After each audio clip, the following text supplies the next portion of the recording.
At my sister's wedding, I saw my husband dancing with the maid of honor. When I looked closer, I realized he was holding her the same way he held me on our wedding night. The guests thought it was innocent. I smiled, took photos, and congratulated the happy couple. 3 months later, when Clarissa discovered what I'd been planning all along, she finally understood why I'd been so calm that day. Before we jump back in, tell us where you're tuning in from, and if this story touches you, make sure you're a subscriber. Because tomorrow, I've saved something extra special for you. Tell us a duh. The ballroom at the Hayworth Country Club was everything Clarissa had dreamed of. Crystal chandeliers cast warm light over round tables draped in ivory silk, each centerpiece a masterpiece of white roses and baby's breath. The wedding had cost more than most people's annual salary, but our parents had spared no expense for their golden child's perfect day. I stood near the dessert table, watching my younger sister float across the dance floor in her custom Vera Wang gown, her new husband, Oscar Dennison, spinning her gracefully as the photographer captured every angle. She looked radiant, triumphant even, like a woman who had finally claimed her rightful place as the center of the universe. "Beautiful ceremony," murmured Aunt Penelope, appearing at my elbow with a champagne flute. "Though I have to say, Edna, you look remarkably composed for someone whose husband seems quite distracted." I followed her gaze across the crowded dance floor, and there he was. Harold Milliken, my husband of 7 years, swaying slowly with Layla Archer, Clarissa's maid of honor. They weren't technically doing anything wrong. It was just dancing, after all, the kind of obligatory social dancing that happens at every wedding reception. But I knew Harold's body language better than anyone. The way his hand rested on the small of Layla's back, fingers spread wide in a gesture of possession rather than politeness. The way he leaned in when she whispered something in his ear, his smile genuine and unguarded in a way I hadn't seen directed at me in months. The way he guided her through the steps with confident ease, as if they'd danced together many times before. "They make a lovely pair," I said calmly, taking a sip of my wine. "Layla's always been such a graceful dancer." Aunt Penelope's eyebrows shot up. She'd clearly expected jealousy, confrontation, or at minimum some sign of distress. Instead, I continued watching with the detached interest of someone observing strangers at a park. Because I wasn't surprised, not even a little bit. I'd been expecting this moment for weeks, ever since Harold had insisted on driving to pick up Clarissa's wedding favors from the printer. Since he'd volunteered to help move furniture for the bridal shower I wasn't invited to plan. Since he'd started working late on Thursdays, the same day Layla caught her yoga classes at the studio downtown. The song ended, and I watched Harold's hand linger on Layla's waist for just a beat too long before they separated. She laughed at something he said, touching his arm with familiar intimacy, and I felt that old familiar tightness in my chest. Not heartbreak, I was past that. Something colder and more calculating. Harold caught my eye across the room and had the grace to look slightly guilty as he made his way back to our table. His cheeks were flushed from dancing, or perhaps from the thrill of flirting so openly in front of 200 guests. "Having fun?" I asked pleasantly as he settled into the chair beside me. "Just being social," he said, straightening his tie. "You know how these things are. Everyone expects the family to mingle." "Of course," I agreed. "Layla looked beautiful tonight. That dress is stunning on her." Harold's jaw tightened almost imperceptibly. I didn't really notice. But he had noticed. I'd seen the way his eyes tracked her movement across the room all evening, the way he'd positioned himself to have a clear view of wherever she was standing. The same focused attention he'd once directed at me, back when I was naive enough to mistake surveillance for devotion. The band struck up another song, and Clarissa appeared at our table, breathless and glowing from the dance floor. Her tiara sat slightly askew, and her cheeks were pink with champagne and happiness. "Edna," she exclaimed, throwing her arms around me with tipsy affection. "I'm so glad you're here. This is the best day of my entire life. You look absolutely radiant, I told her, and meant it. Clarissa had always been beautiful, but tonight she practically sparkled with satisfaction. Oscar is a lucky man. We're both lucky, she said, then lowered her voice conspiratorially. And I have to tell you, I think Harold and Layla would make such a cute couple if things were different, you know? They have such natural chemistry. Harold choked slightly on his champagne. I patted his back gently, my expression serene. They do seem to get along well, I said. It's wonderful when people connect so easily. Clarissa beamed, completely missing the undercurrent of tension. Right? Sometimes I think the universe just puts the right people in each other's paths at the right time. She kissed my cheek and fluttered away to greet other guests, leaving Harold and me sitting in silence. He was staring into his drink, unable to meet my eyes. "You're being very understanding about this," he said finally. "About what?" I asked innocently. "Nothing," he said quickly. "I just meant you seem different lately, calmer." I smiled and reached over to squeeze his hand. "I'm just happy for Clarissa, and I'm learning to appreciate things I might have taken for granted before." Harold relaxed slightly, misinterpreting my words as reconciliation rather than recognition. He had no idea that 3 days ago I'd hired a private investigator, or that I'd already spoken to a divorce attorney, or that the calm he was admiring wasn't peace. It was the steady patience of someone who finally understood exactly what game was being played. As the evening wound down and guests began filtering toward the exit, I helped Clarissa gather her gifts and bustled around with the other family members, playing the role of supportive older sister with perfect precision. But my eyes kept tracking Harold and Layla, watching them exchange looks across the room, noting how they managed to be near each other without appearing obvious about it. They thought they were being clever, discreet. They had no idea that I'd been 3 steps ahead of them for weeks, carefully documenting every lie, every excuse, every small betrayal that had led to this moment.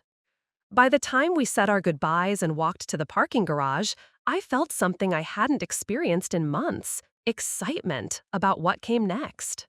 To understand how I remained so composed that night, you need to know how Harold and I began.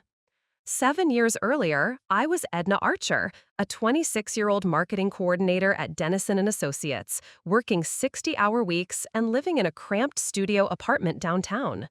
Harold was the charming new account executive who brought coffee to late meetings and remembered everyone's birthdays.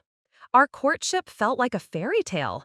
He showed up at my office with soup when I was sick, sent flowers on random Wednesdays, and listened with genuine interest when I talked about my dreams of starting my own consulting firm.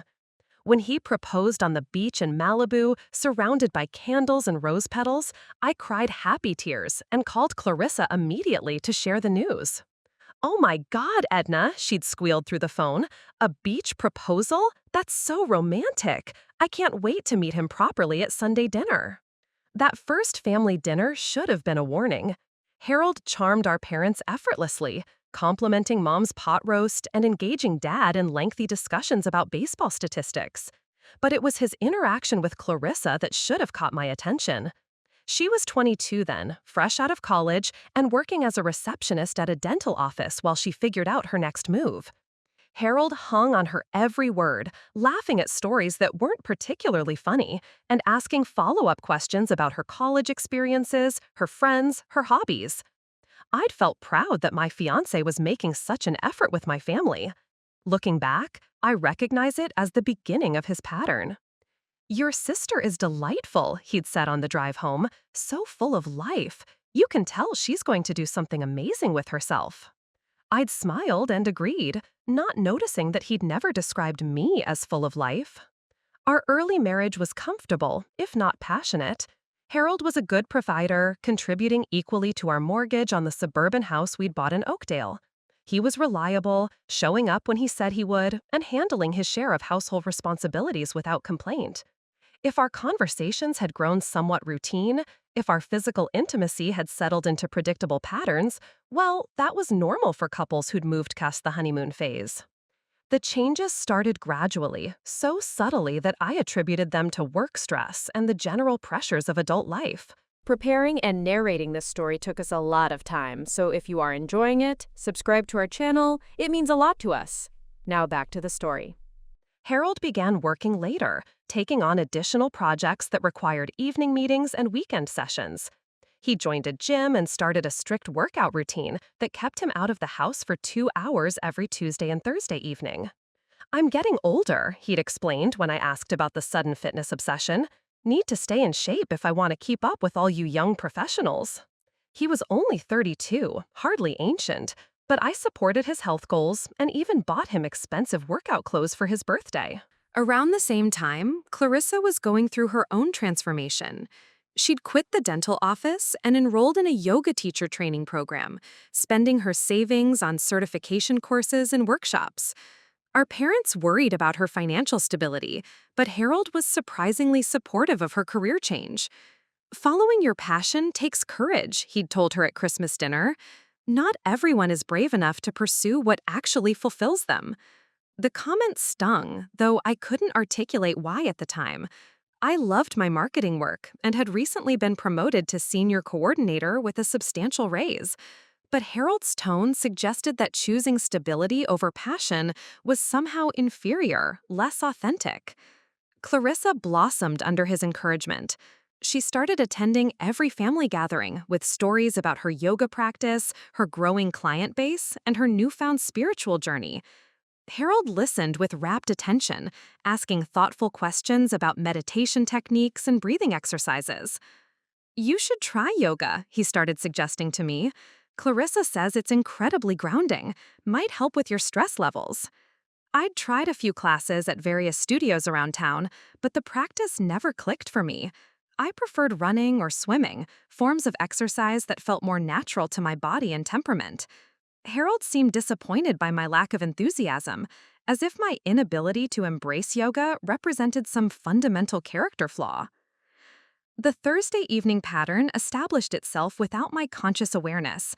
Harold's gym sessions always seemed to run long on Thursdays, and he'd come home energized and talkative, eager to share details about his workout that seemed oddly specific for someone who'd supposedly been lifting weights alone. It wasn't until 6 months ago that I made the connection. I'd been driving home from a client meeting when I spotted Harold's silver Honda in the parking lot of Serenity Studios downtown, the same studio where Clarissa taught her Thursday evening flow classes. I'd pulled into a space across the street and watched the front entrance for 20 minutes. Students emerged in small groups, carrying yoga mats and water bottles, chatting about their practice. Then Harold appeared, walking closely beside a tall blonde woman I didn't recognize.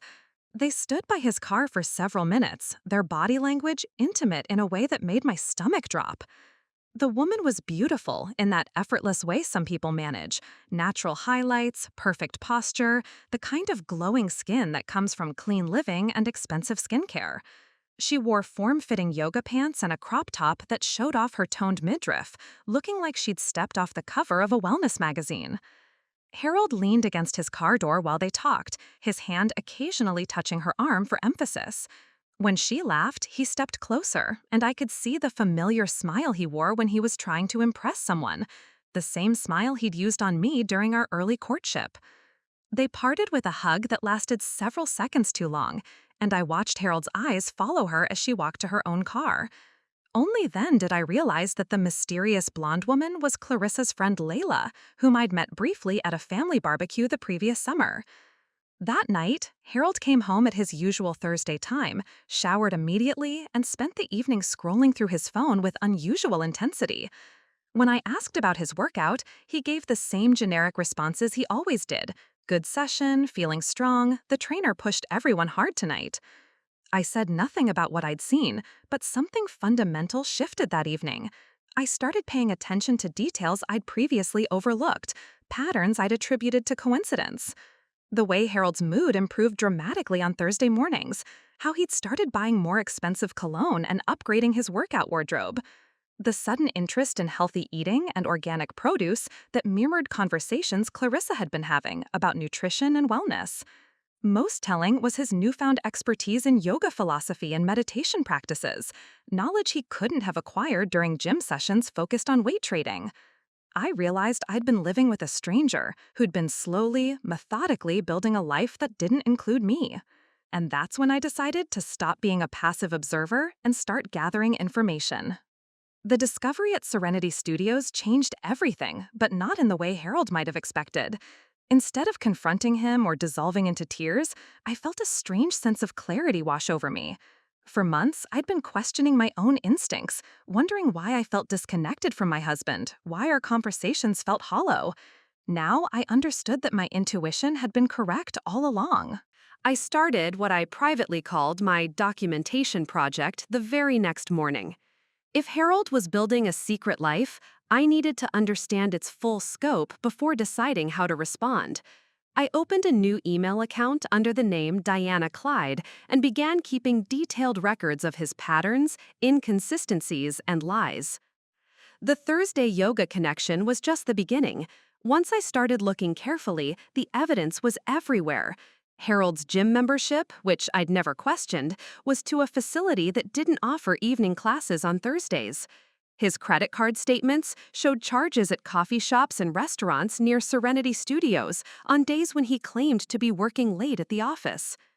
Most damning was his phone behavior. Harold had become obsessively protective of his device, taking it with him to the bathroom and charging it on his side of the bed where I couldn't accidentally see the screen. When it buzzed with notifications during dinner, he'd glance at it with barely contained excitement before forcing himself to ignore it. "Work emergency?" I'd ask innocently. "Just the usual nonsense," he'd reply, but his fingers would twitch toward the phone like an addict craving a fix. I invested in a small notebook that I kept hidden in my desk drawer at work, recording every detail with the precision of a court reporter. March 15th. Harold claims overtime meeting, but Clarissa mentions Layla teaching a special workshop Thursday evening. March 22nd. Harold showers immediately upon returning home, despite claiming he'd been in conference rooms all evening. March 29th. Harold brings home organic kale and quinoa, ingredients he's never shown interest in before. The pattern became so predictable that I could anticipate his lies before he told them. When Clarissa announced she was organizing a weekend yoga retreat in the mountains, Harold suddenly developed an urgent work project that would require him to stay in the city. When Layla posted on social media about a new meditation series she was launching, Harold started expressing sudden interest in mindfulness practices. "Maybe we should try couples meditation," he suggested one evening over dinner. "I've been reading about how it can strengthen relationships." I nearly choked on my wine. "That sounds lovely. Where did you hear about it?" "Just some article online," he said vaguely. "There's this instructor, Layla Funthing, who's supposed to be really good. Maybe we could try one of her classes." The audacity was breathtaking. He was so confident in my obliviousness that he was willing to suggest I take a class from his mistress. Part of me wanted to applaud the sheer nerve of it. "I'll look into it," I said sweetly. "What's her last name?" Harold's face went carefully blank. "I don't remember. It was just a random article." I watched him squirm, enjoying his discomfort more than I probably should have. "No problem. I'm sure I can find her if she's as good as you say." That night, Harold was unusually attentive, bringing me tea while I read and massaging my shoulders without being asked. Guilt was a powerful motivator, and he was clearly trying to assuage his conscience through small gestures of affection. My investigation expanded beyond Harold's behavior to include Clarissa and Layla's social media activity. Instagram became a treasure trove of evidence as I scrolled through their posts with forensic attention to detail. Photos from yoga events where Harold appeared in the background, sometimes visible in reflective surfaces or caught at the edge of group shots. Comments between Clarissa and Layla that took on new meaning when I understood the context. "Great energy tonight," Layla had written on one of Clarissa's posts. "Especially loved the partner poses workshop." Partner poses. I'd done enough yoga to know that those involved intimate physical contact, trust exercises, and extended eye contact. The thought of Harold and Layla intertwining their bodies under the guise of spiritual practice made my stomach turn. The most revealing discovery came when I started paying attention to Clarissa's behavior during family dinners. She'd always been chatty and self-centered, but lately her conversations had a performative quality that I couldn't ignore. She talked extensively about her yoga students, her teaching philosophy, and her personal growth journey, but she was careful to avoid mentioning specific people or events. "How's your friend Layla doing?" I asked casually during one Sunday dinner. "The blonde woman from your teacher training." Clarissa's fork paused halfway to her mouth. "Oh, she's great. Really dedicated practitioner, very focused on her personal development." Harold had gone very still beside me, cutting his chicken with unnecessary precision. "She seems lovely," I continued. "Maybe we could all grab dinner sometime. Harold and I are always looking to meet new people." Maybe, Clarissa said quickly. She's pretty busy with her practice, doesn't socialize much outside the yoga community. Harold cleared his throat. I don't think we need to expand our social circle right now, Edna. We barely have time for the friends we already have. But we rarely saw our existing friends anymore.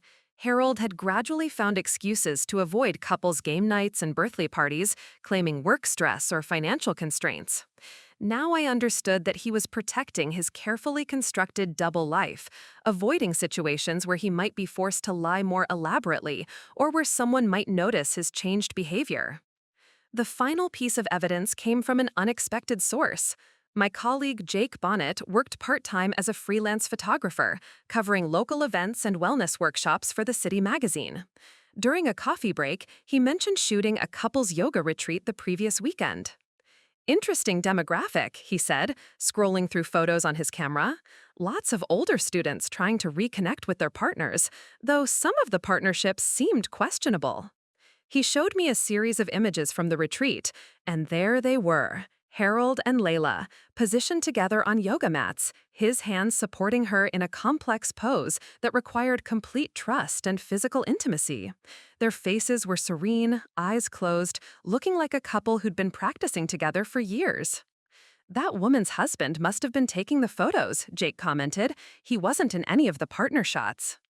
"Maybe they were just paired randomly," I suggested, though my voice sounded hollow even to my own ears. "Possible," Jake shrugged, "though body language doesn't lie. These two definitely have some kind of connection." That evening, Harold came home with flowers and a story about working through lunch to finish a presentation.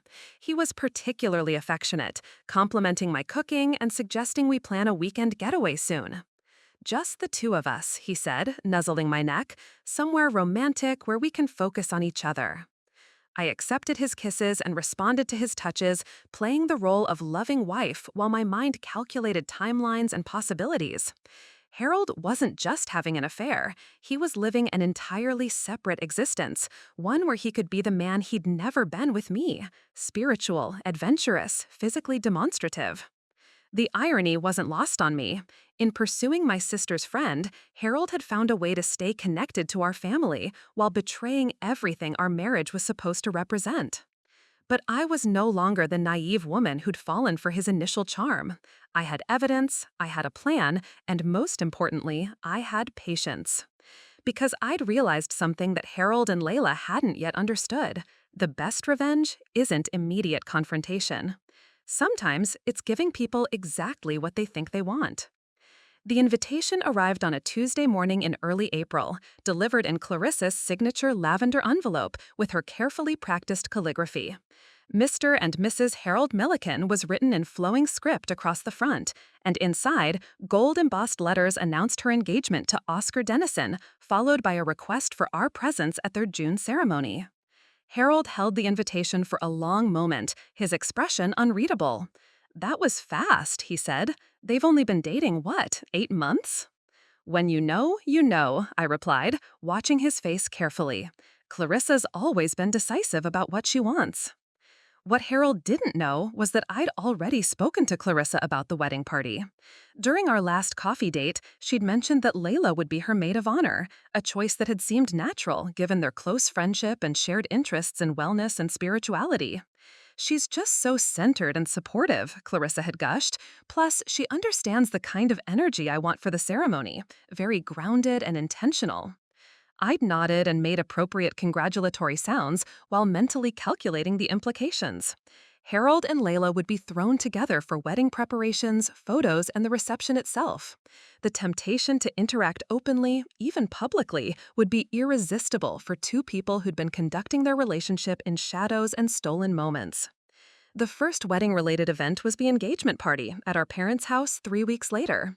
Harold had initially claimed he might not be able to attend due to a work deadline, but when I mentioned that several of Clarissa's yoga friends would be there, he suddenly found a way to clear his schedule. I spent extra time getting ready that evening, choosing a navy blue dress that Harold had once said was his favorite, and styling my hair in loose waves. If this was going to be a performance, I wanted to look the part of the devoted wife. Layla arrived fashionably late, wearing a flowing maxi dress that somehow managed to be both bohemian and elegant. Her blonde hair was twisted into an effortless updo, and she moved through the party with the grace of someone completely comfortable in her own skin. I watched Harold track her movement across the room while pretending to listen to Uncle Emmett's story about his recent fishing trip. "Beautiful girl," Aunt Penelope commented, following my gaze. "Very striking. Is she single?" "I believe so," I said carefully. "She's very focused on her career right now." Harold appeared at my elbow with remarkable timing. "Who are we talking about?" "Clarissa's friend, the yoga instructor," Penelope said. "Edna was just saying she's not dating anyone." Harold replied, affecting casual disinterest. "I wouldn't know. I don't really pay attention to Clarissa's friends." But he was paying attention. Throughout the evening, I watched him maneuver himself into Layla's vicinity, offering to refresh her drink, asking thoughtful questions about her teaching, and laughing just a little too enthusiastically at her stories. They had the easy familiarity of people who'd spent significant time together, finishing each other's sentences and sharing inside jokes that excluded everyone else. Clarissa, flushed with champagne and attention, pulled me aside near the end of the evening. "Isn't it amazing how well Harold and Layla get along? I think she brings out this really interesting side of him." "What do you mean?" I asked, though I already knew. "He's so much more present when she's around, more engaged. You know how he can be kind of reserved at family things, but tonight he's been really conversational and funny." She was right. Harold had been more animated this evening than I'd seen him in months, telling stories and engaging with relatives he usually avoided. But his energy was entirely directed toward impressing one person, and it wasn't his wife. The bridal shower 2 weeks later was the next test. Since I wasn't part of the planning committee, a deliberate slight that Clarissa had explained away as wanting to keep things simple with just the closest friends, I arrived as a regular guest, bearing an expensive gift from the registry and a smile that felt increasingly brittle. Harold had volunteered to help with setup that morning, claiming he wanted to support Clarissa during such an important time. When I arrived at 2 p.m., I found him in the kitchen with Layla, arranging flowers and laughing over some shared joke. They both looked up when I entered, and for just a moment I caught a flash of guilt on Harold's face before he recovered his composure. "Edna, perfect timing," he said, kissing my cheek with performative affection. "Layla was just explaining the significance of these flower arrangements. Apparently, each one represents a different aspect of love and commitment." Layla smiled warmly, but her eyes didn't quite meet mine. "It's just something I learned during my certification training, how flowers can hold intention and energy." "How beautiful," I said. "You'll have to teach me more about that sometime." The shower proceeded with the usual games and gift-opening ritual, but I spent most of the time observing the dynamics between Harold and Layla.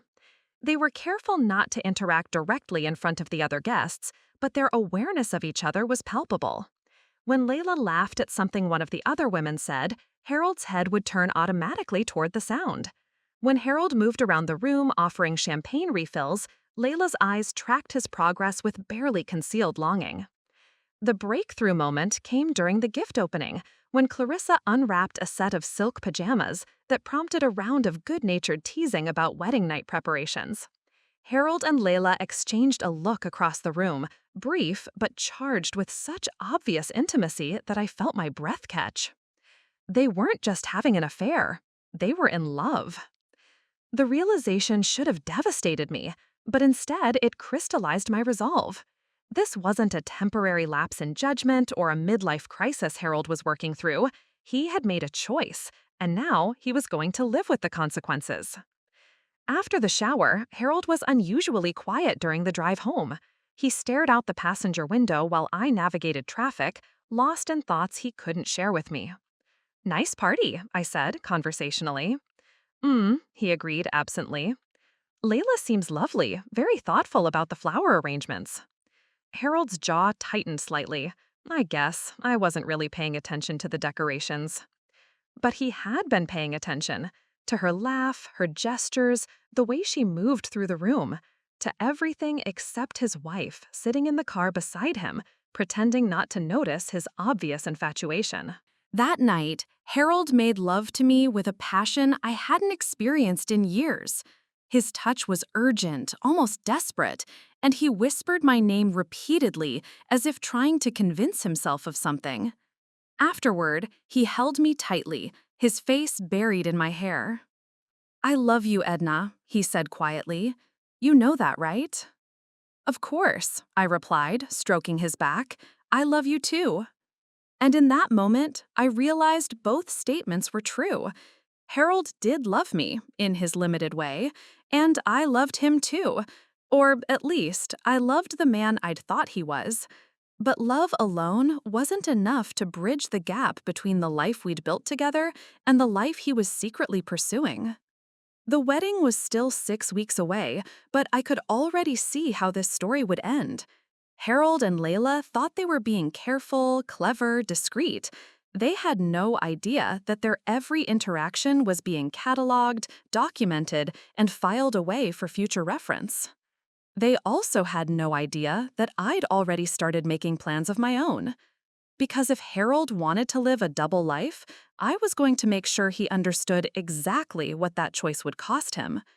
And unlike my husband, when I made a plan, I saw it through to completion. The morning after Clarissa's wedding, I woke up to 17 missed calls and 43 text messages.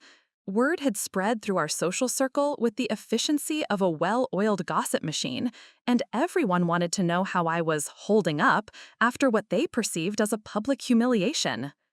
Harold was already gone when I reached for my phone. His side of the bed was cold, and I could hear the shower running in our ensuite bathroom. He'd probably been awake for hours, wrestling with guilt and trying to figure out how to face me after his display on the dance floor. The messages ranged from genuinely concerned to morbidly curious. My college roommate Dinah had written, "Saw the photos on Facebook. Are you okay? Call me." My cousin Jake was more direct. "Harold looked pretty cozy with that blonde. Want me to punch him?" Even my mother had texted, though her message was characteristically diplomatic. "Hope you had a lovely time at the wedding, dear. Call when you can." But it was the message from my sister-in-law Arden that made me pause. Harold's younger sister had always been perceptive, and her text cut straight to the heart of the matter. "Edna, I saw what happened last night. Harold's been different lately, and now I understand why. If you need someone to talk to who knows his patterns, I'm here." I set the phone aside without responding to any of them. The last thing I wanted was to be cast in the role of the wronged wife, fielding sympathy calls and explaining my feelings to people who would inevitably take sides. This wasn't a tragedy requiring public mourning. It was a chess game that had finally reached its middle phase. Harold emerged from the bathroom wrapped in a towel, his hair damp and his expression carefully neutral. He moved around our bedroom with deliberate normalcy, selecting clothes from his dresser and getting dressed as if this were any other Sunday morning. "Coffee's brewing," he said without meeting my eyes. "I thought we could go to that farmer's market you like, maybe grab breakfast at the little cafe afterward." It was a peace offering disguised as a routine suggestion. Harold was testing the waters, trying to gauge whether I was going to confront him about his behavior or pretend nothing had happened. The careful casualness of his tone told me he was hoping for the latter. Harold had always underestimated me. It was one of his most consistent blind spots. The farmer's market was crowded with the usual weekend shoppers, families with strollers, and couples browsing organic produce stands. Harold made an elaborate show of being attentive, asking my opinion on tomatoes and insisting on carrying all our purchases. He bought me an expensive bouquet of peonies and suggested we try the new artisanal honey vendor. "You seem happy today," he observed as we waited in line for coffee. "Relaxed." "I had a good time last night," I said truthfully. "It's been a while since I've seen the whole family together like that." Harold's smile faltered slightly. "Right, the dancing got pretty crowded at the end there. I hope I didn't step on anyone's toes." It was his way of fishing for information, trying to determine what I'd observed and how I'd interpreted it. The guilty conscience was eating at him, but he couldn't resist the need for reassurance. Everyone seemed to have fun, I said carefully. Clarissa looked radiant, and Layla was such a graceful dancer. You two looked very natural together during that slow song. Harold went very still. We were just being polite, wedding etiquette and all that. Of course, I agreed easily. She's lovely, though. I can see why Clarissa values her friendship so much. We found a table in the cafe's outdoor seating area, surrounded by other couples enjoying their Sunday morning rituals. Harold ordered his usual black coffee and blueberry scone, while I chose herbal tea and avocado toast. The normalcy of it felt surreal given the undercurrent of tension between us. "Edna," Harold said suddenly, leaning forward across the small table, "I want you to know that you're the most important person in my life. Whatever else is going on, whatever changes we might be facing, that hasn't changed." It was the closest thing to a confession I was likely to get. Harold was acknowledging that something was happening without admitting what that something actually was. He wanted absolution without accountability, forgiveness without consequences. "I appreciate you saying that," I replied, taking his hand across the table. "Marriage isn't always easy, is it? We both have to work to keep our connection strong." Harold squeezed my fingers, and I could see him mentally filing away my response as evidence that his marriage was secure. He thought he could have both, the excitement of his affair with Layla and the stability of his relationship with me. As long as I remained willfully blind to his extracurricular activities, he could continue living his double life indefinitely. What Harold didn't realize was that I'd stopped being willfully blind months ago, and while he was sitting across from me planning his next secret rendezvous, I was mentally reviewing the divorce papers I'd already filed with my attorney. But that was a surprise for another day. The week following the wedding, I transformed my home office into what I privately called my evidence room. While Harold was at work, I spread every piece of documentation I'd collected across my desk. Credit card statements, photographs, timeline notes, and phone records I'd obtained through our shared family plan account. The patterns were even more damning when viewed collectively. Harold's Thursday evening gym sessions corresponded perfectly with Layla's teaching schedule at Serenity Studios. His weekend work emergencies aligned with yoga workshops and wellness retreats that Layla promoted on her social media. Most telling were the charges at a boutique hotel downtown, the Clyde Inn, appearing monthly on our joint credit card for the past 4 months. I called the hotel's front desk, adopting the cheerful tone of a devoted wife planning a surprise. "Hi, I'm hoping you can help me," I said to the receptionist. "My husband has been staying with you regularly for business meetings, and I wanted to arrange a special anniversary surprise for his next visit. Harold Milliken?" "Oh yes, Mr. Milliken. He's one of our regular guests. Such a lovely couple. He and the blonde woman always seem so happy together." My hand tightened on the phone. Blonde woman? "Yes, they usually book the suite on the 3rd floor. Very romantic with the city view. Would you like me to coordinate with her for the surprise?" I managed to maintain my composure long enough to extract the reservation details, monthly bookings, always on Saturday afternoons, always the same suite, before hanging up with promises to call back about the anniversary arrangements. The hotel evidence was crushing, but it also provided clarity. This wasn't a casual fling or emotional affair that had gotten out of hand.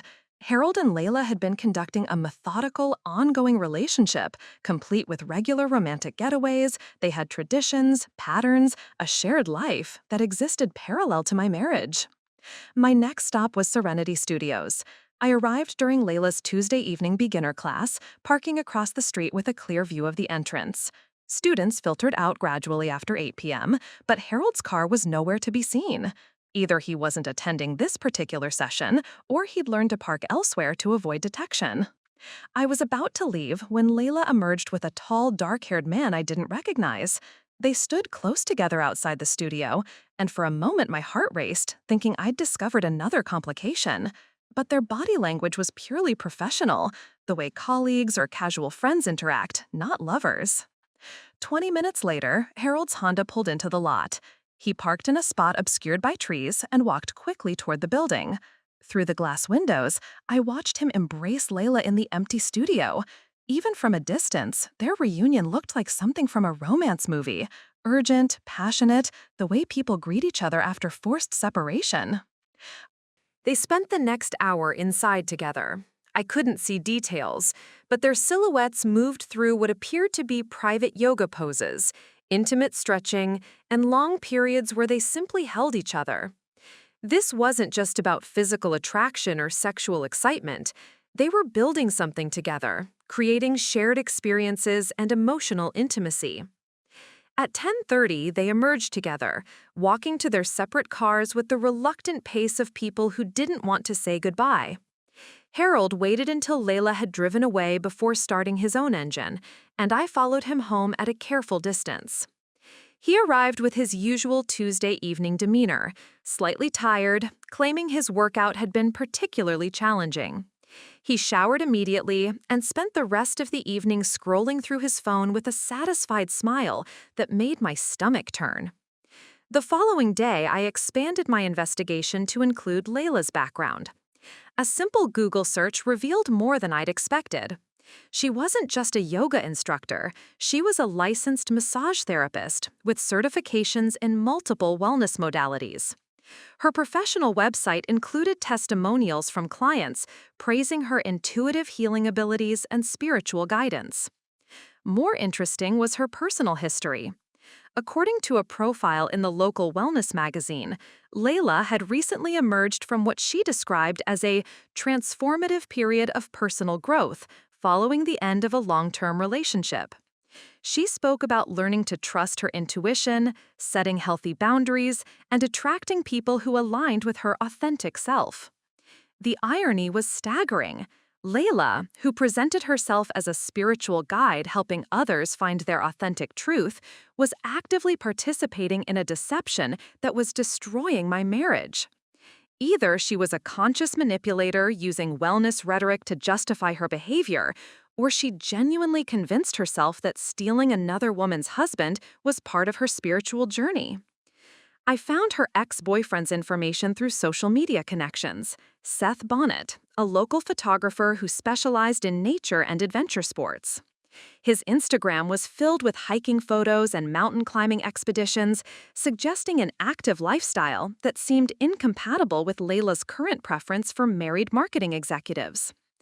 On impulse, I sent Seth a direct message, introducing myself as someone interested in hiring a photographer for a corporate event. We arranged to meet at a coffee shop downtown, ostensibly to discuss business, but really so I could gather intelligence about Layla's relationship patterns. Seth turned out to be refreshingly straightforward, the kind of outdoorsy guy who said exactly what he meant without hidden agendas. When I steered the conversation toward his photography work with local wellness practitioners, he was surprisingly candid about his recent breakup. "Layla's a good person," he said, stirring sugar into his espresso, "but she's got this thing about wanting what she can't have. When we were together, she was always talking about other people's relationships, analyzing why they worked or didn't work. I think she romanticizes complexity." "What do you mean?" I asked carefully. Like, she'd see a couple at a restaurant and create these elaborate stories about their history, their problems, their secret desires. She was fascinated by the idea of forbidden love, star-crossed relationships, that kind of drama. Seth's words crystallized something I'd been sensing but couldn't articulate. Layla wasn't just attracted to Harold, she was attracted to the situation. The secrecy, the risk, the challenge of stealing someone else's husband. It fed some deep psychological need for drama and validation. Did that cause problems between you? I asked. Eventually, Seth admitted, she started pulling away, saying she needed to explore her spiritual path and couldn't do that while committed to someone else. But really, I think she'd already identified her next target. He didn't know about Harold specifically, but his insight into Layla's psychology was invaluable. She wasn't a victim of circumstance or overwhelming passion. She was a predator who had deliberately chosen her prey. That evening, I sat in my office reviewing everything I'd learned, creating a comprehensive profile of both Harold's deception and Layla's manipulation. The evidence was overwhelming, but I still needed one final piece: direct proof of their affair that couldn't be explained away or denied. And I knew exactly how to get it. The breakthrough came from an unexpected source: Clarissa herself. 3 weeks after her wedding, she called me in tears, apologizing for what she described as the most embarrassing mistake of my entire life. "Edna, I need to tell you something," she sobbed through the phone. "I've been such an idiot, and I'm so ashamed. I don't know how to face you." My heart raced as I prepared for the confession I'd been anticipating. Finally, someone was going to acknowledge the elephant in the room. "What's wrong, Clarissa? You can tell me anything." "It's about Harold and Layla," she said, and I gripped the phone tighter. "I set them up." The words hit me like a physical blow, even though I'd suspected family complicity. "What do you mean you set them up?" "Not romantically," she said quickly. "God, no. I would never. I meant professionally. Remember when Harold was complaining about his back problems from sitting at a desk all day? I suggested he try massage therapy, and I gave him Layla's card. I thought it would help with his pain, and I wanted to support her business." I felt the pieces clicking into place with sickening clarity. When was this? 6 months ago, maybe 7, right after she finished her massage certification. Harold seemed so stressed, and I thought therapeutic bodywork might help him relax. 6 months ago, exactly when Harold's Thursday evening routine had started, when his mood had begun improving dramatically, when he'd started paying more attention to his physical appearance and health. "Did he book sessions with her?" I asked, though I already knew the answer. "Yes, weekly appointments. He said it was helping tremendously with his tension and stress levels. I was so proud of myself for making the connection." Her voice broke again. "But Edna, at the wedding, I saw how they looked at each other. It wasn't professional anymore. I realized I'd introduced my brother-in-law to his. I'd helped him find someone to cheat with." Clarissa's sobs filled the silence while I processed this revelation. Harold hadn't met Layla at the yoga studio. He'd been seeing her privately for months in the intimate setting of therapeutic massage sessions. One-on-one time, physical contact, vulnerability, the perfect conditions for an affair to develop. "Have you talked to Layla about this?" I asked. "I tried, but she won't return my calls. She canceled all her classes this week and isn't responding to texts. I think she knows that I know." After hanging up with Clarissa, I sat in my car outside Serenity Studios, processing the full scope of the deception. Harold hadn't been attending yoga classes at all. Those Thursday evenings were private massage appointments that had gradually evolved into something much more intimate. The yoga studio was just their public meeting place, where they could interact without the professional boundaries that governed their actual sessions. I drove to Layla's apartment complex, a modern building downtown that catered to young professionals. Her unit was on the 3rd floor, and I could see lights on through the windows. I wasn't planning to confront her, not yet, but I needed to confirm she was avoiding contact because she knew her secret was exposed. As I sat in the parking lot, my phone buzzed with a text from Harold. "Working late again tonight, don't wait up." It was 6:30 p.m. on a Thursday, his usual appointment time. On impulse, I drove to the address listed on Layla's massage therapy website, a small office building that housed several wellness practitioners. Harold's car was in the parking lot, confirming that their sessions were continuing despite the wedding incident and Clarissa's growing suspicions. I waited across the street, watching the building entrance. At 8:15, Harold emerged, looking relaxed and satisfying, the same expression he'd worn after every Thursday evening for months. But this time, Layla walked out with him. They stood by his car, talking in hushed tones, their body language tense and urgent. From my vantage point, I could see Layla gesturing emphatically while Harold tried to calm her down. She was clearly upset about something, probably Clarissa's recent phone calls and the growing awareness that their affair was becoming visible to family members. Harold pulled out his phone and showed her something on the screen. Layla's posture relaxed slightly, and she nodded before kissing him goodbye.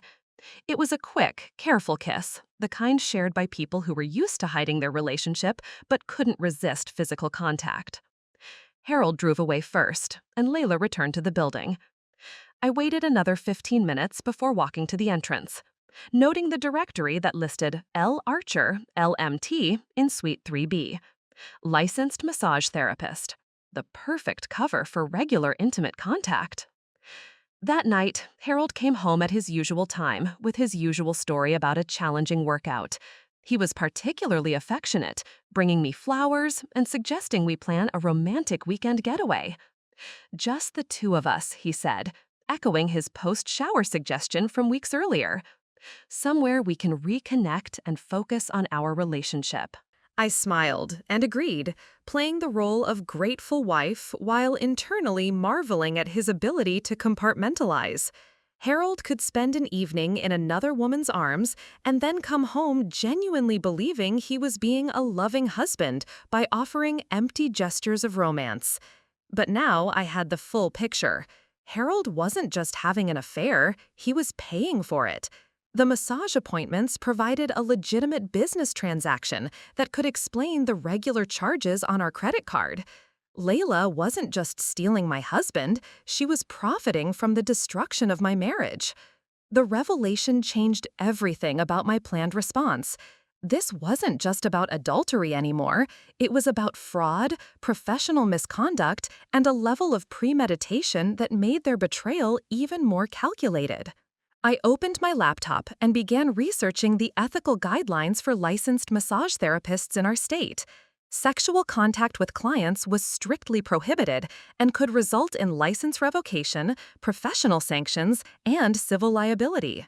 Harold and Layla thought they'd found the perfect arrangement, but they'd actually created the perfect evidence trail for their own destruction. And I was about to use every piece of it. The discovery about the massage therapy sessions transformed my approach from emotional reaction to calculated strategy. I now had evidence of professional misconduct, financial fraud, and adultery, a trifecta that would give me significant leverage in the coming confrontation. But timing would be everything. I spent the weekend researching massage therapy licensing boards and professional ethics violations while Harold worked in the yard, blissfully unaware that his wife was building a case that would destroy both his marriage and his mistress's career. The state licensing board took violations seriously, particularly those involving sexual contact with clients. Layla could face license suspension, hefty fines, and permanent damage to her professional reputation. More importantly, I discovered that Harold's payments for therapeutic massage over the past 6 months totaled nearly $8,000, money taken from our joint account without my knowledge or consent for services that had clearly become non-therapeutic. That constituted financial fraud within our marriage, giving me additional grounds for divorce proceedings. Monday morning, I called my attorney, Diana Hayworth, whom I'd consulted months earlier about asset protection. She listened to my evidence summary with professional interest, taking notes as I detailed the timeline of Harold's deception. "This is actually quite straightforward," Diana said when I finished. "The massage therapy angle gives us multiple avenues for action. We can file a complaint with the licensing board, pursue civil action for the fraudulent use of marital funds, and use the evidence of adultery to support your divorce petition." "I don't want to move too quickly," I told her. "Harold and Layla think they're being careful, but they're actually becoming more reckless. I want to document everything before they realize how exposed they are." Diana smiled approvingly. Smart approach. The more evidence we have, the stronger your position becomes. What's your timeline? I'd been thinking about this carefully. Harold's birthday was in 6 weeks, a milestone celebration he'd been planning for months. His parents were flying in from Arizona, his sister Arden was coming from Seattle, and we'd already booked a dinner at the upscale restaurant downtown where we'd had our wedding reception. It would be the perfect setting for maximum impact.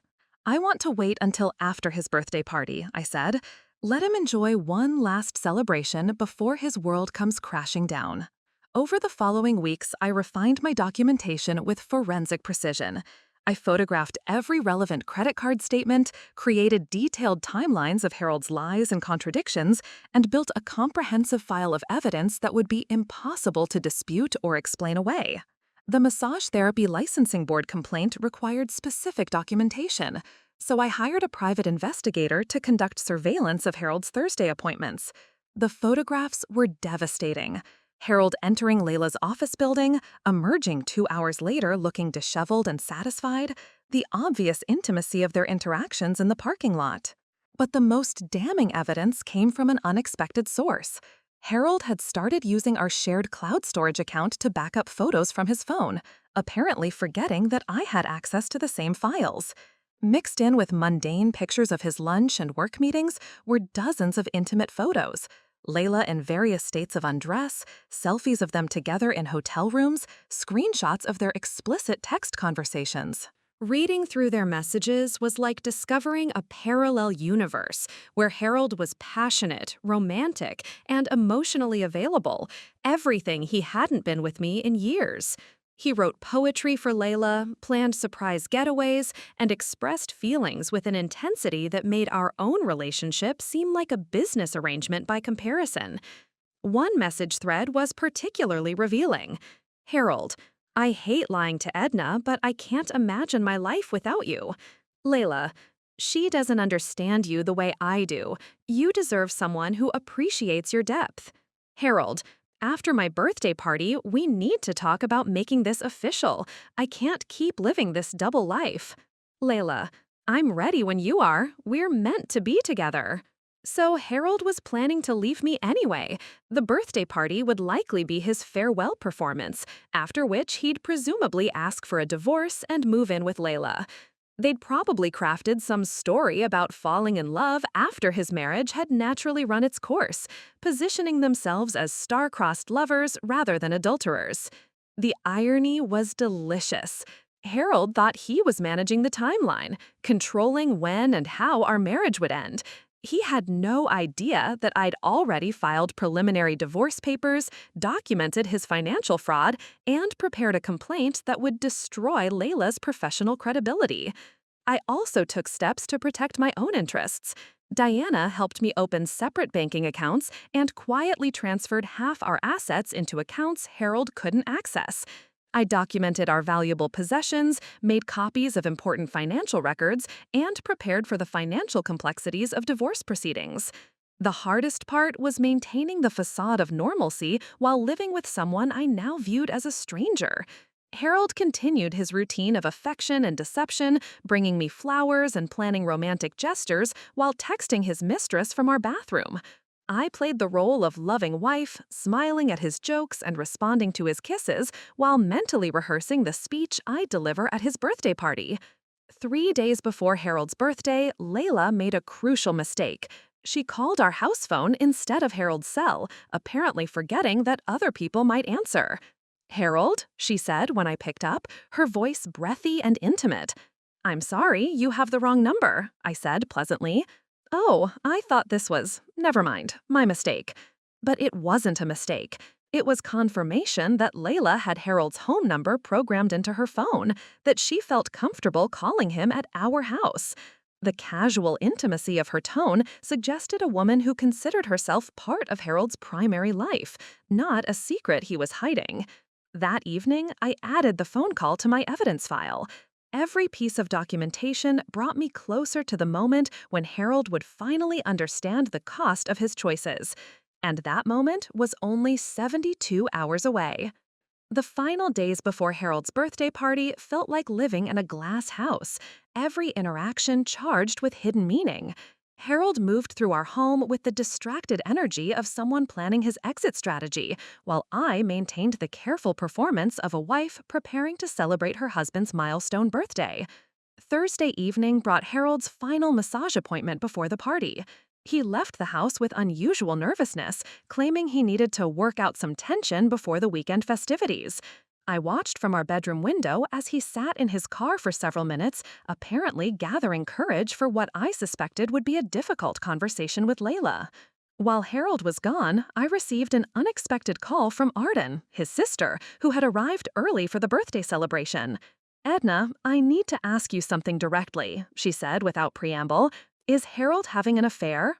The question caught me off guard, though I probably should have anticipated it. Arden had always been perceptive about family dynamics.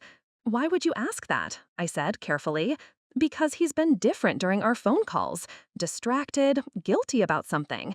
And when I mentioned surprising him by arriving early, he got really nervous about his Thursday evening plans. Said he had important business that couldn't be rescheduled. I made a split-second decision to test the waters. What would you do if you found out he was?" There was a long pause. "I'd want to kill him," Arden said finally. "But more than that, I'd want to make sure you were protected. Harold's always been selfish, but I didn't think he was stupid enough to blow up his marriage for some temporary excitement." Her words confirmed what I'd suspected. The family would side with me when the truth came out.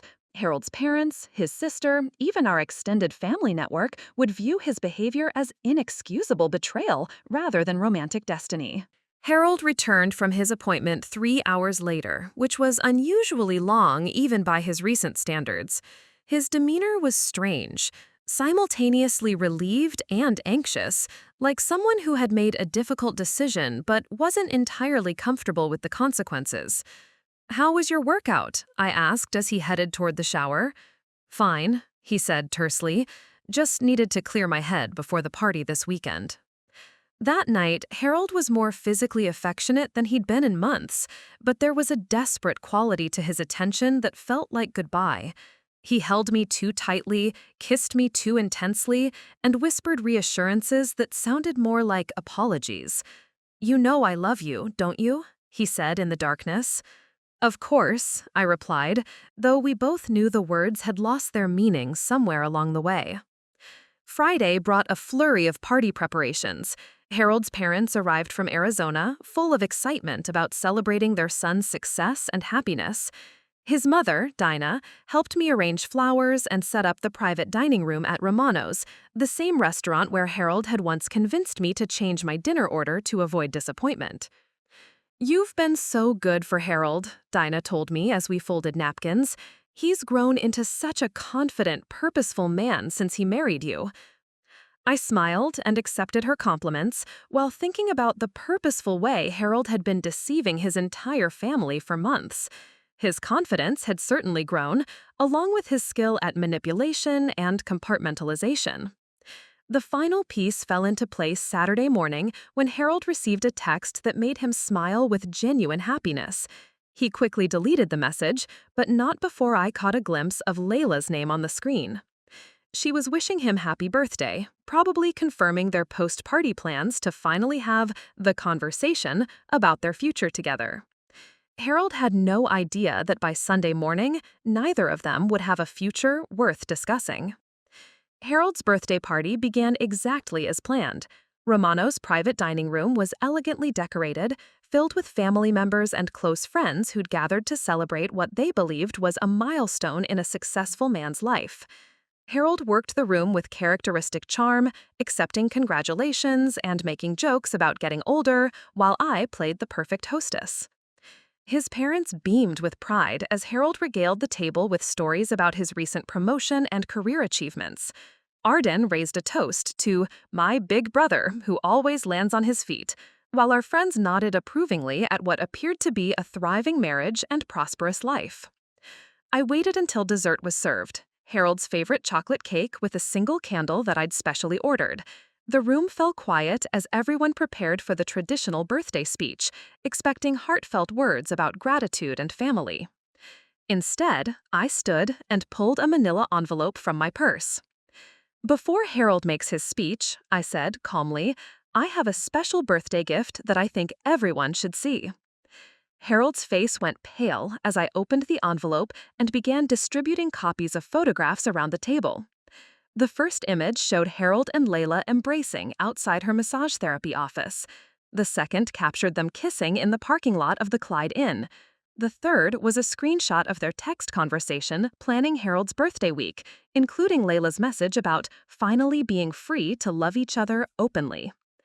The silence was deafening as family members processed what they were seeing.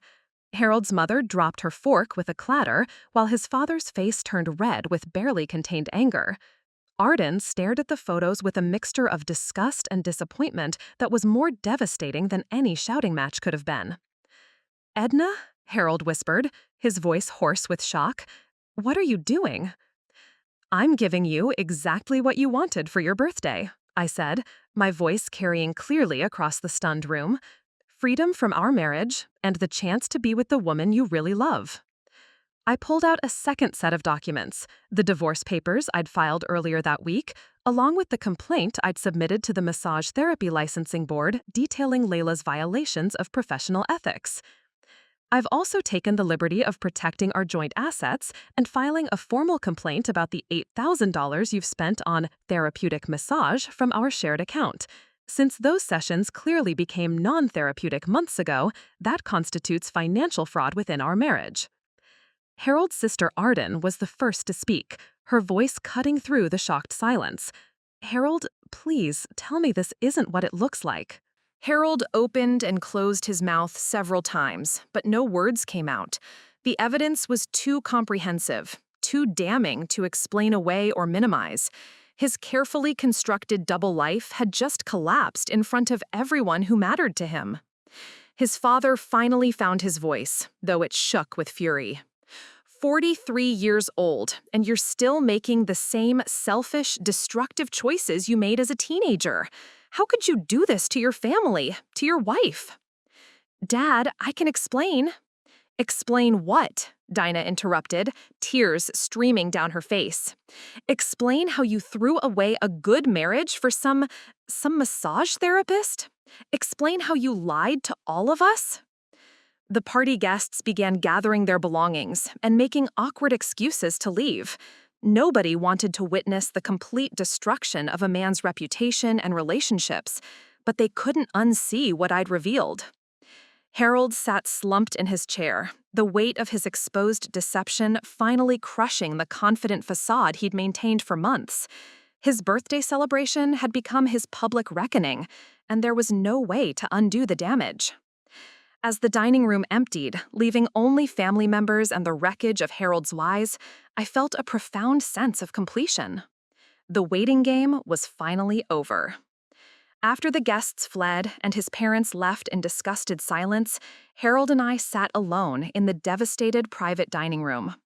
The birthday cake remained untouched on the table. Its single candle had burned down to nothing while his world imploded around him. "How long have you known?" Harold asked finally, his voice barely above a whisper.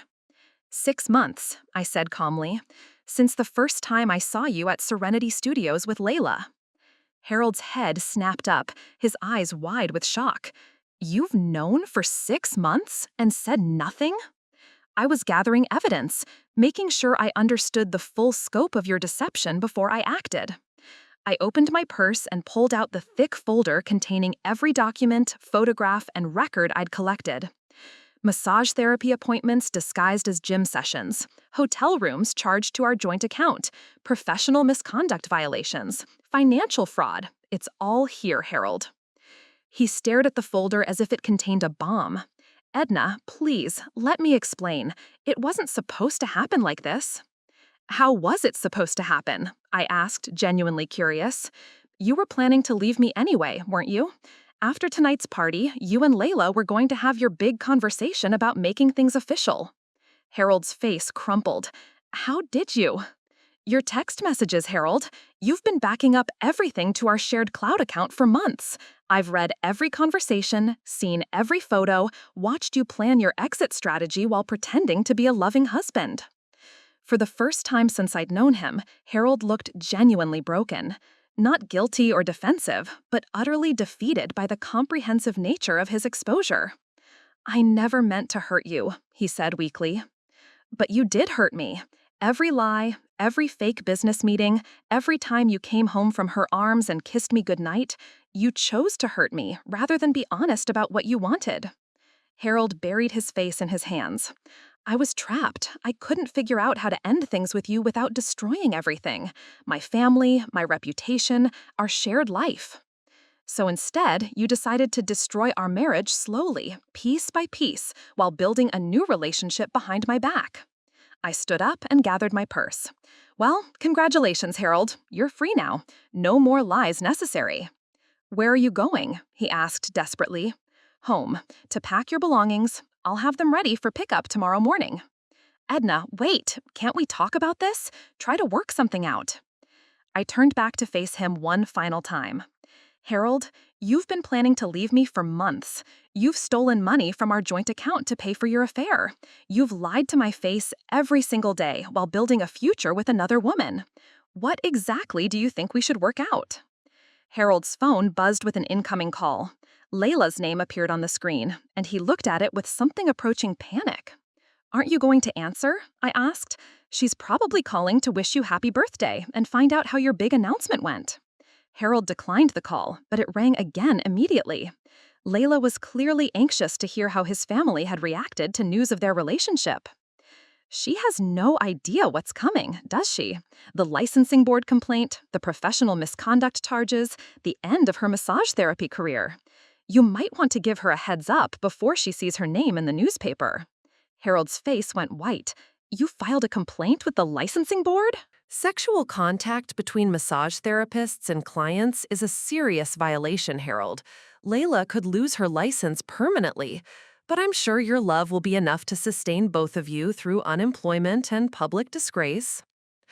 I left him sitting alone in the wreckage of his birthday celebration, surrounded by the evidence of his betrayal and the ruins of his carefully constructed lies.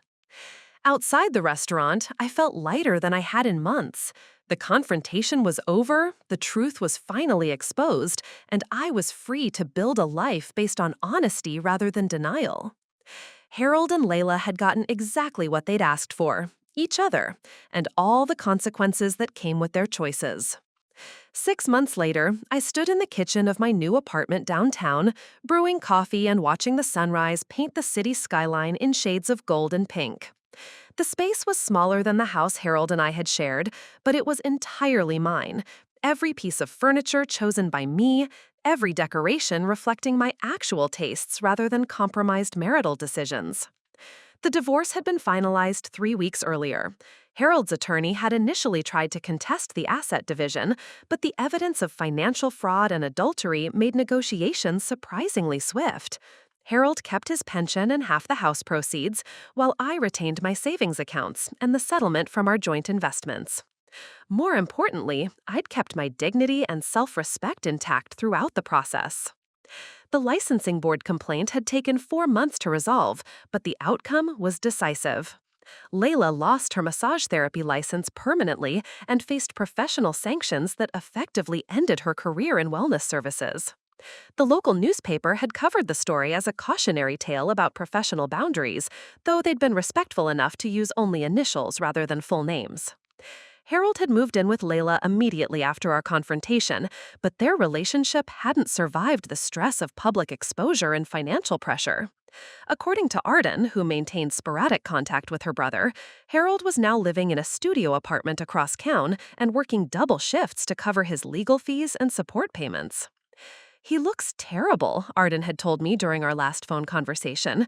"Gray, defeated, older than his years. I think he finally understands what he threw away." I felt no satisfaction in Harold's apparent misery, but no regret either. He'd made his choices with full knowledge of the potential consequences, and now he was living with the reality of those decisions. My relationship with Clarissa had taken longer to repair.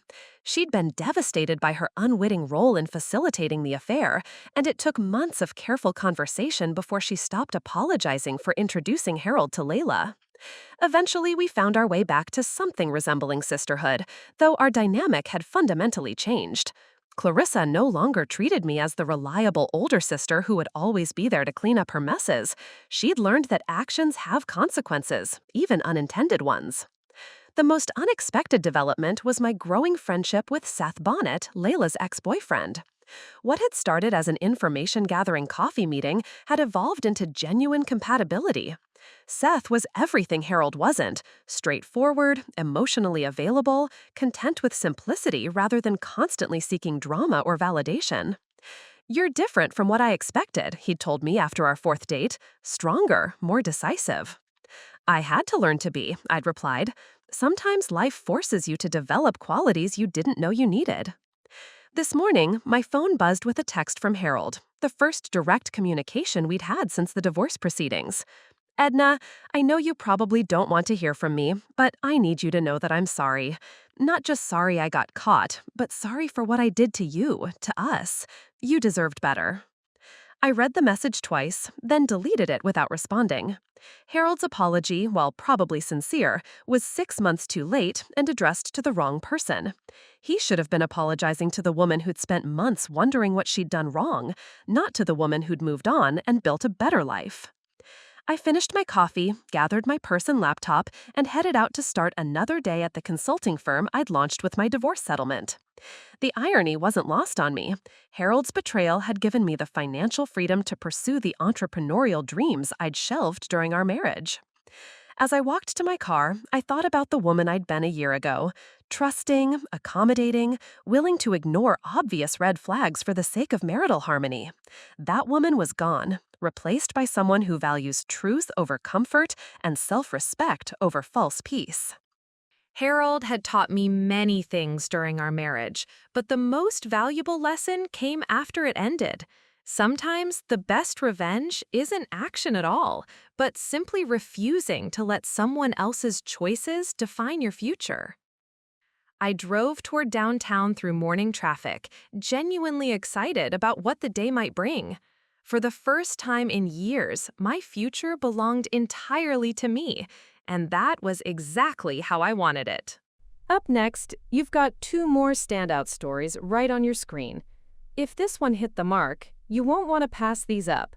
Just click and check them out. And don't forget to subscribe and turn on the notification bell so you don't miss any upload from us.